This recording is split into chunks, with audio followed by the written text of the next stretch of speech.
From a wrestling move powerful enough to take out a shark, to another wrestling finisher that became an internet meme. These are the 30 greatest wrestling finishers of all time.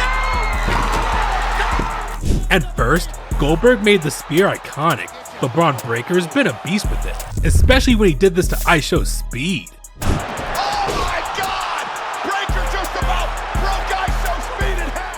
Oh my god, that got hurt. But this next finisher looks brutal every single time because Bryan Danielson's Busaiku knee is nasty. Styles in trouble.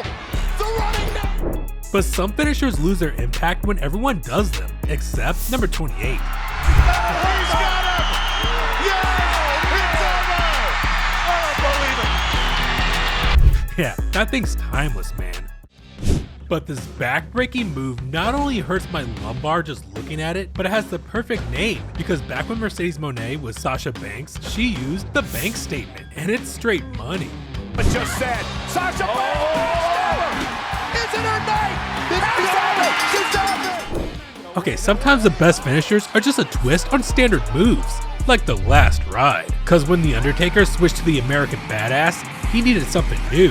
And when he hit the Last Ride, you knew it was over. Last Ride! Oh, man, up the knees to the side of the cross! You better stop! But this next finisher right here is just pure power, cause Goldberg's jackhammer is insane. He hit it on the Giant in WCW, used it to beat Hogan for the title, and it's just a shame we never got Prime Goldberg in WWE during the Invasion era. Alright, this move right here hits different because Aleister Black's Black Mass comes out of nowhere. Some super kicks are just kind of boring, man, but this right here looks so good. Bro kicked him like he was in Roadhouse. Now we all know Rey Mysterio's 619 is one of the most iconic moves in wrestling history, but this famous move also had a dark history. Cause in a 2015 match in Mexico, the setup went horribly wrong when Rey dropkicked Perro Aguayo Jr., whipping his head back against the ropes. And this caused severe whiplash trauma, fracturing 3 vertebrae. Rey then pulled the move back, realizing something was horribly wrong. And he was right, because Perro Aguayo Jr. shortly died after. Now, even though this traumatized Rey, it did not stop the police to launch an investigation against him for manslaughter. But after some time, the Mexican police dropped the charges, concluding that the whole thing was an accident. And Rey Mysterio still continues to use the move today, along with Dirty Dom too. But you know, they are both taking the right precautions now. But this next finisher looks so brutal, it felt illegal. Cause Victoria's Widow's Peak was nasty. This debuted against Stacy Keibler, and it was straight up insane. And the move was so well protected that when she hit it, you knew the match was over. And that same goes for the Razor's Edge, cause Razor Ramon only used it if he knew he was gonna win. I mean, nobody kicked out of this thing, unless your name is Crush. Okay, but who knew a YouTuber can pull off this finisher? Logan Paul had some legit great matches, but he needed a true finisher. So he debuted the Pulverizer on Rey Mysterio, and the internet lost his mind. Alright, but the name, it's a total L though. But now we're moving on to the best strike finishers of all time, because Will Ospreay's Hidden Blade is brutal. See, it takes a lot to make a running strike stand out in wrestling, but this move is different. It's fast, it's devastating, and when he hits it, the match is over.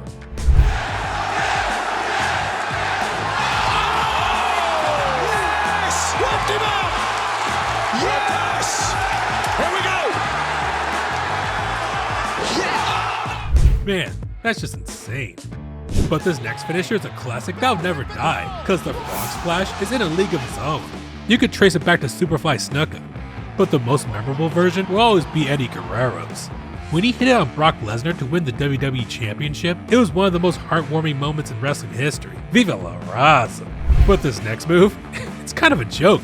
And that's what makes it perfect, because The Rock's People's Elbow is iconic. He removes the elbow pad, runs the ropes, then drops the most electrifying elbow in sports entertainment. It's ridiculous, but we all know and love it.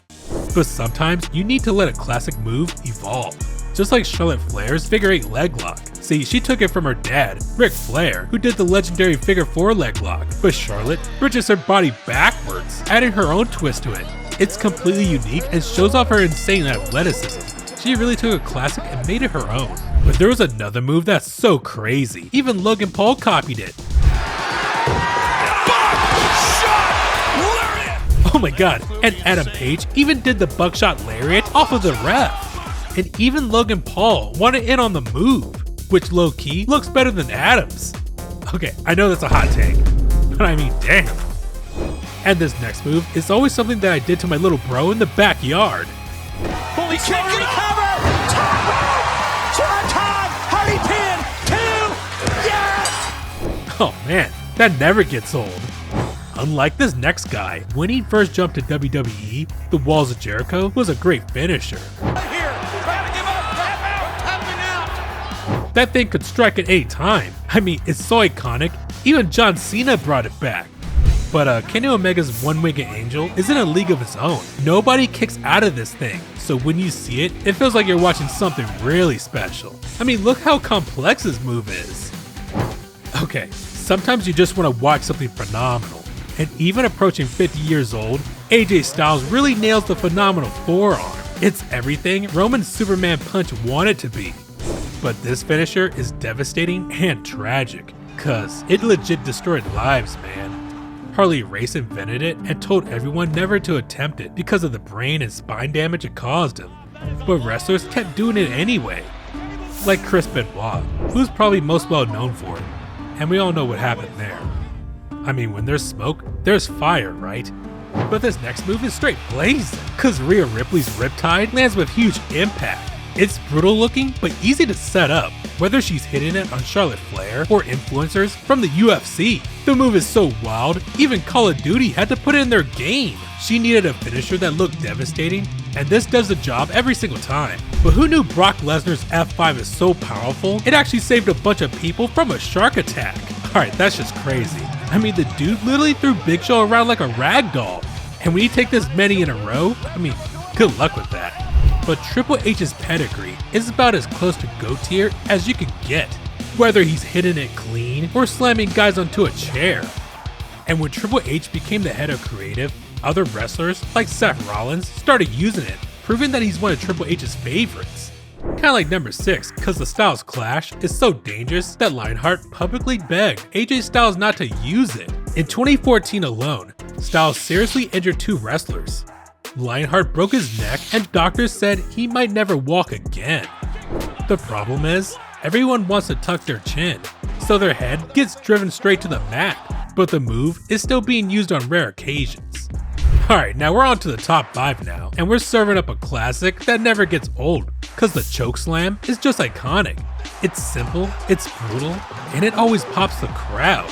But number 4 is perfection, cause there's no kick like Shawn Michaels' Sweet Chin music. Back in the day, before everyone started throwing super kicks 100 times a match, the Sweet Chin music always stood out. And I just never get tired of seeing him hit that thing out of nowhere, man. And that's iconic. But number 3 is the most unpredictable finisher of all time, cause Randy Orton's RKO can even take out the Hulk. And you've caught this thing in some epic freaking flights. It just took on a mind of its own, man. I'm so fortunate to work with so many guys that are so creative in the way that they'll have me hit them with it. Like when he caught Seth Rollins midair during a curb stomp, or when he snatched Jeff Hardy out of a twist of fate. With this move, the match can change in a split second. But number 2 is one of the most protected moves ever, cause the Undertaker's Tombstone Piledriver was straight epic. See, the regular piledriver was banned after it broke Stone Cold's neck, but Taker was allowed to use this inverted version, and when he brought it out, you knew it was GG's in the match. I mean, his undefeated streak isn't so iconic without this move right here, for real. That's just perfection right there. And at number 1, there's a finishing move so great, it became a part of American culture, cause the Stone Cold Stunner is the most legendary move of all time. How many stunners have I given? Oh man, I don't know, a couple thousand. Man, it's always fun to stun people because it comes out in the blue. It's explosive. He can hit it anytime, anywhere, against any opponent. And one of the best things about the move is how everyone sells it differently. The Rock rolled around like a drunk fish. Pat McAfee was still drinking beer after getting hit. And Shane McMahon got blasted off like he was Team Rocket. Time period was so fun when the show would go off the air. Like, who's going to take the goofier bump off the stunner? And it almost became this contest of who could take him crazier and what you could do different. That was just all us just messing around and having fun and just making ourselves laugh off the air. Yeah, that's just perfect. The thing was so freaking legendary that no one was allowed to use it, except for Kevin Owens, who got Stone Cold's blessing because he was such a dog. And KO even got to use the stunner on the Rattlesnake himself. Now that's just respect right there.